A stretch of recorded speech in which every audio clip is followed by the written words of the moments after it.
नमस्कार दोस्तों, just for CSC में आप सबका स्वागत है। तो चलिए शुरू करते हैं आज का अपना वीडियो। अपने आज के इस वीडियो में हम बात करेंगे सौरमंडल से संबंधित कुछ महत्वपूर्ण जानकारियों के बारे में, जिसके अंतर्गत हम जानेंगे कुछ महत्वपूर्ण तथ्य। तो चलिए शुरू करते हैं आज का अपना वीडियो। आज के अपने इस वीडियो की हम शुरुआत करेंगे अपनी पिछली वीडियो के क्वेश्चन ऑफ द डे से, जिसमें आप सबसे पूछा गया था कि हमारे सौरमंडल का सबसे ऊंचा पर्वत कहाँ है।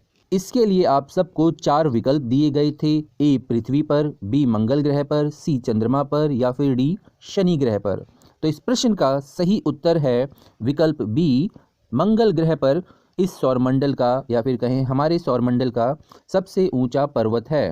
यहाँ पर आप सबको एक काम और करना है, आप सबको उस पर्वत का नाम बताना है जो मंगल ग्रह पर स्थित है और हमारे सौरमंडल का सबसे ऊंचा पर्वत है। चलिए अब शुरू करते हैं आज का वीडियो, जिसमें पहला प्रश्न है लाल ग्रह के नाम से कौन सा ग्रह जाना जाता है। तो इसका आंसर है मंगल ग्रह। मंगल ग्रह को हम लाल ग्रह के नाम से भी जानते हैं क्योंकि उसकी सतह हमें कुछ लाल दिखाई देती है। 52वां प्रश्न है आसमान का रंग नीला क्यों दिखाई देता है। तो इसका आंसर होगा कि प्रकाश के प्रकीर्णन के कारण आसमान का रंग नीला दिखाई देता है। आपके मन में अगर सवाल आता है कि 1 से लेकर 50 तक के प्रश्न कहाँ हैं, तो इसके लिए आप जस्ट फॉर सीएससी की पिछली 5 वीडियोस को देख सकते हैं। उसमें शुरुआत के 50 क्वेश्चनों का संग्रह दिया हुआ है। बात करें 53वें प्रश्न में, तो इसमें पूछा गया है कि हमारे सौरमंडल में सूर्य से सबसे दूर स्थित ग्रह कौन सा है। सबसे दूर स्थित ग्रह बताना है आपको, तो उसका नाम है वरुण। आपको पता होना चाहिए कि हमारे सौरमंडल में कुल 8 ग्रह हैं, जिसमें सूर्य के सबसे पास बुध ग्रह और सबसे दूर वरुण ग्रह है। 54वें प्रश्न में बताना है कि हमारे सौरमंडल का सबसे बड़ा उपग्रह कौन सा है। उस उपग्रह का नाम बताना है, तो उस उपग्रह का नाम है गैनीमीड। अब आप सबको कमेंट बॉक्स में यह बताना है कि गैनीमीड उपग्रह किस ग्रह से संबंधित है। 55वें प्रश्न में आपसे पूछा गया है कि फोबोस और डिमोस किस ग्रह के प्राकृतिक उपग्रह हैं। तो इसका आंसर हो जाएगा मंगल ग्रह के प्राकृतिक उपग्रह हैं फोबोस और डिमोस। अगला प्रश्न है हमारे सौरमंडल का सबसे बड़ा ग्रह कौन सा है। अभी आपसे पूछा गया सबसे बड़ा उपग्रह कौन सा है, और अब पूछा गया है सबसे बड़ा ग्रह कौन सा है। तो सबसे बड़ा ग्रह है बृहस्पति, मतलब जुपिटर, और सबसे छोटा बुध।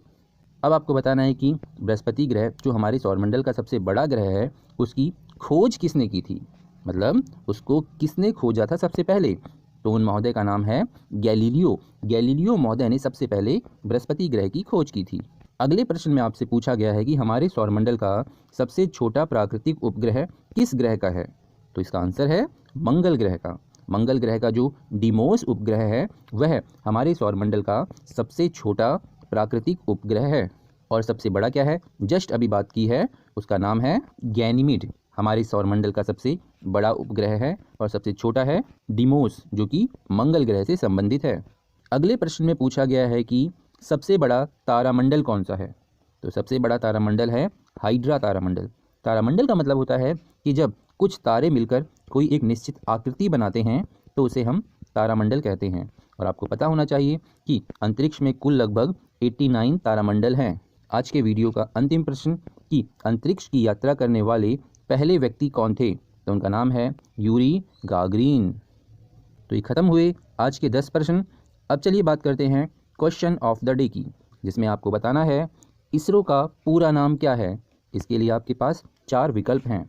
ए Indian sea research organisation, B Indian space research organisation, C India's space research organisation या फिर D Indian science research organisation. आपको बताना है कि इन चारों विकल्पों में से इसरो का पूरा नाम कौन से विकल्प में दिया गया है। इसका आंसर आप कमेंट बॉक्स में ज़रूर दीजिए और जस्ट फॉर सीएससी की ज्योग्राफी से संबंधित सभी वीडियो ज़रूर देखिए। तो आज की इस वीडियो में इतना ही। Thank you.